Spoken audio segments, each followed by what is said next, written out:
Welcome to my channel Living Librarian. I'm your host Dave. I'll be sharing knowledge about consciousness, spirituality, and life. Stay tuned.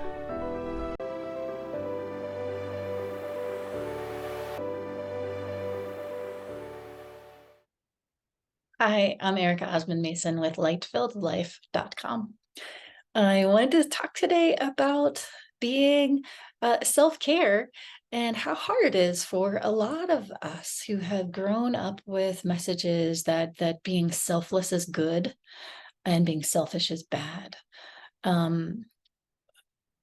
Working with people with chronic pain, I often see a pattern of people feeling guilty or even feeling selfish when they think about doing anything for themselves to recharge their own batteries or to think about themselves first in any kind of way. A lot of us, somewhere along the line, have gotten the message that selfish is bad and selfless is good. To be selfless can be translated in our minds and in our beliefs that everyone else's needs are more important than mine.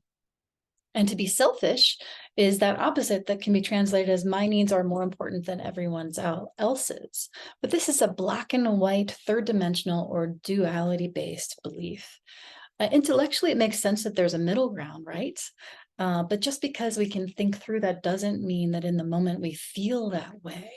But there should be a middle ground where between being totally selfish and totally selfless, because everyone has a self.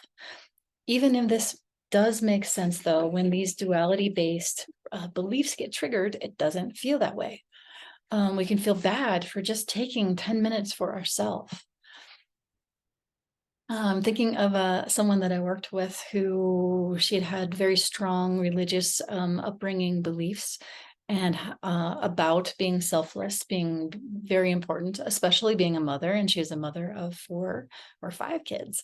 I can't remember exactly, but she's also was in a service-based industry and constantly giving to others. So I was working a lot with practical strategies, as well as working with her in Akashic records and her chakras for shifting these beliefs about selfish being bad and selfless being good, but finding some new beliefs that contained this middle ground feeling for her. Because she had chronic migraines, pain. She was in terrible pain every single day. And she was muscling through it all, taking care of her kids, other people's kids, going and to her church and giving there, and working all day and cooking for her family, and there was nothing left for her. So I started really slowly with ideas of just taking 10 minutes for herself to lay down when her body hurt. Or she also continually forgot to eat and drink while at work, which also contribute to her migraines. So we came up with strategies of taking a sip of water between each client that she saw. And this was still very, very hard for her, because when she would lay down, she would feel guilty right away, like I'm being selfish, and she would get right back up. Even drinking water was really, really a hard thing for her, but she started to slowly take a few more sips here and there, and to remember to eat and go to the bathroom and things like that, that she was denying herself from, because she just thought, my next person's here. It's my duty to see them right away. I don't exist because I'm in this place of giving, and that's my job. So again, just as a visual, this duality thinking that selfless is good and selfish is bad doesn't leave much room for humanity, for humanness. We either feel good about ourselves, or if we're doing something good for we feel good about ourselves if we're giving all of our energy away and our attention away to others, but feel bad about ourselves when we actually try to help ourselves. Over time, I've seen it again and again and again. It leads to health problems and pain and all kinds of things. But on the other hand, if we think of self-care as a dynamic instead of a duality, that sometimes we have to be selfish and put ourselves first, and sometimes we get to be selfless and put other people first, like our children or our parents or people who are important to us, or the people at work that we serve. But we still can take those moments for ourselves. We still can care for ourselves in ways that are completely selfish, all about putting ourselves first, or lots of gray areas in between.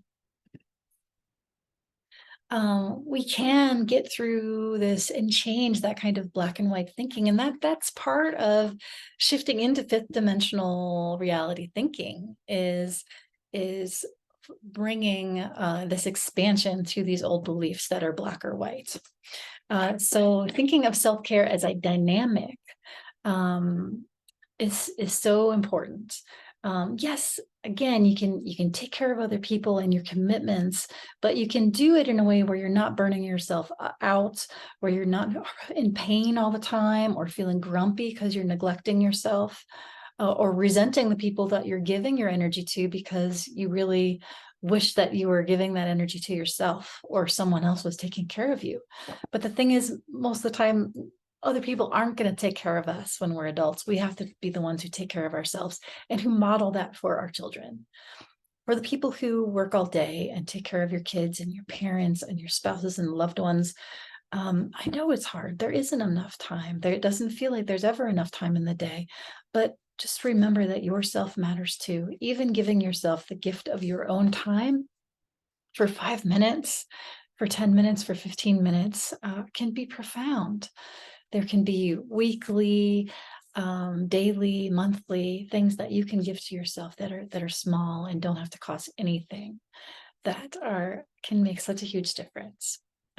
If you're finding you're having a hard time shifting this belief or this program in your mind, I've helped lots and lots of people to upgrade their belief books, their beliefs that they're holding, to see them, those limiting beliefs, in their body, in their chakra system, and in the records of their soul, and find more uplifting ones that and helpful daily strategies to reinforce them. Lots of times people find that after doing a session in their Akashic records, that they begin to feel that shift, that it just makes it easier to do the thing that they want to do, even though they've been known it for a long time and been unsuccessful. So I hope this is helpful and that you give something to yourself today. Thank you so much for listening.